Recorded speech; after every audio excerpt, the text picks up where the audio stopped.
All right, let's talk about one of the biggest paradoxes in all of biology. You have this incredibly powerful immune system inside you right now, an army of cells designed to hunt and destroy invaders.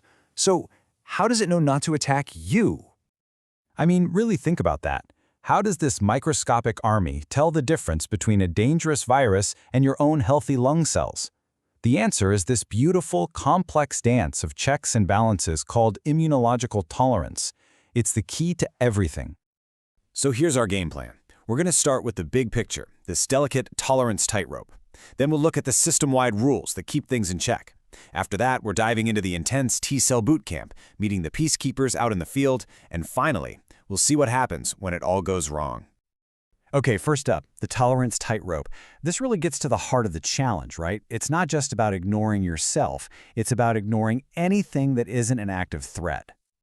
So, let's be super clear. Tolerance isn't just a passive thing, it's an active, ongoing, do not attack order from headquarters. It's this constant state of suppression that stops your body from freaking out and attacking your own tissues, the sandwich you just ate, or the trillions of friendly bacteria living in your gut. It's absolutely essential. Now, let's peel back that first layer of control. Before we even get to the individual soldiers, there are these broad, system-wide rules that kind of set the baseline for how aggressive the immune system is going to be. And this is where it gets really wild. Your life experiences, say a bad infection you had years ago, can literally change how your immune genes behave without changing your DNA code at all. This is called epigenetics. Think of it like this. Histone modification is like loosening or tightening the spools your DNA is wound around, making genes easier or harder to read. And DNA methylation is like sticking little chemical off notes directly onto the DNA. It's like having dimmer switches for your genes. And here's a perfect example of your brain talking directly to your immune system. When you get stressed, your hypothalamus kicks off this whole chain reaction you see here. And the end result? Cortisol. That's a powerful hormone that basically tells your immune system to stand down. It acts as a major brake, inhibiting things like NF-kappa B, which is a master switch for turning on a whole bunch of inflammatory genes. You know, even the way a cell dies is super regulated. Apoptosis and autophagy, they're quiet, clean, and tidy. The cell just kind of packages itself up and gets taken away without a fuss.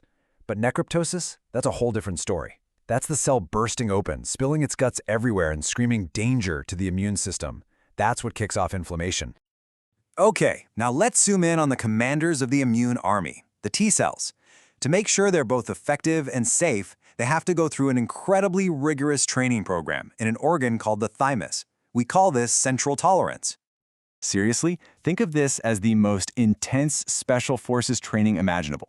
These rookie T cells show up from the bone marrow, and the thymus puts them through a series of brutal life-or-death tests. The goal? Make sure they can do their job, but more importantly, make sure they won't turn on the very body they're supposed to protect.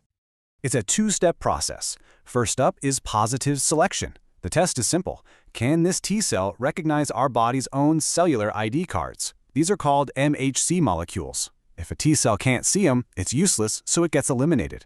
But then comes negative selection. This is the big one. The question is, does this T cell react too strongly to our own stuff presented on those MHC cards? If the answer is yes, that T cell is a potential traitor and it's ordered to self-destruct. But, you know, no system is perfect.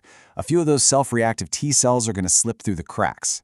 So the body needs backup systems out in the rest of the body, out in the periphery. And that's what we call peripheral tolerance. Now this is one of the most important safety rules in all of immunology. A T cell can't just go off half-cocked. It's like a missile launch system that needs two separate keys to be turned at the same time. This prevents it from accidentally attacking something harmless. So, here are the two keys. Signal 1 is for specificity. That's the T cell receptor recognizing its one specific target. That's the what. But that's not enough. It also needs signal 2, the why. This is a danger signal, and all clear to attack, provided by molecules like CD80 and CD86. And here's the kicker. Those danger signals only show up on other immune cells when there's a real infection. So what happens if one of those escaped T cells sees its target, that's signal 1, but there's no infection, so there's no signal 2? Well, it enters this state called anergy. It doesn't die, but it's basically put into a permanent timeout. It gets functionally switched off and can't be activated anymore. It's a brilliant safety feature. Okay, so even when a T cell gets properly activated and wins the battle, you can't just let it keep going forever. You need a way to hit the brakes, and that's exactly what T cells do. They start to express their own inhibitory receptors, their own molecular brake pedals to shut the whole thing down.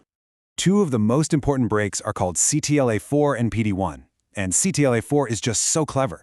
It actually binds to the same molecules, CD80 and 86, that provide the go signal, but it grabs on way tighter. It basically steals the go signal and turns it into a stop signal. And get this is so crucial that some of the biggest breakthroughs in cancer therapy are drugs that block these brakes, unleashing the T cells to attack tumors. And then you have the actual peacekeepers. These are regulatory T cells, or TREGs. Think of them as the military police of the immune system. They're a special class of T cell marked by things like CD25, and their entire job is to patrol your body and tell other overexcited T cells to calm down, usually by releasing soothing chemical signals like IL-10 and TGF-beta. This slide just perfectly sums up how context is everything. Check this out. The very same cell type, a dendritic cell, can either start a war or it can negotiate peace. If it senses danger, it puts up all those go signals. But in a calm environment, like your gut, it sends out calming signals, makes enzymes like IDO to starve aggressive T cells, and actually helps create those peacekeeping TREGs. Amazing, right? So we've seen all these elegant, overlapping safety mechanisms: central tolerance, peripheral tolerance, the whole shebang. But what happens when these systems fail? Well, you get a civil war. The immune system turns on its own tissues, and the result is autoimmune disease. For example, in myasthenia gravis, the body creates antibodies that block the signals between nerves and muscles. It's like a communication breakdown caused by friendly fire. And in lupus, it's even more fundamental. The immune system attacks the very core of our cells, our DNA and its packaging proteins, the histones, causing damage all over the body. And here we see how devastatingly specific these attacks can be. In type 1 diabetes, T cells launch a precision strike, wiping out only the insulin-producing beta cells in the pancreas. In multiple sclerosis, or MS, T cells go after the myelin sheath, the insulation around our nerve fibers, essentially short-circuiting the nervous system. And these last two really show the complex mix of factors. In celiac disease, you see this perfect storm. You need a specific genetic background, in this case, particular HLA genes, which are the human version of MHC, and an environmental trigger, gluten. The combination of the two is what leads to the immune system destroying the lining of the gut. So all of this leaves us with a really provocative final question. The rates of these autoimmune diseases have skyrocketed in the last century, and that lines up perfectly with the decline of things like chronic parasitic infections. So you have to wonder, by cleaning up our world, did we take away the old enemies that kept our immune systems busy and trained? And in doing so, have we left them bored, restless, and dangerously trigger-happy? Something to think about.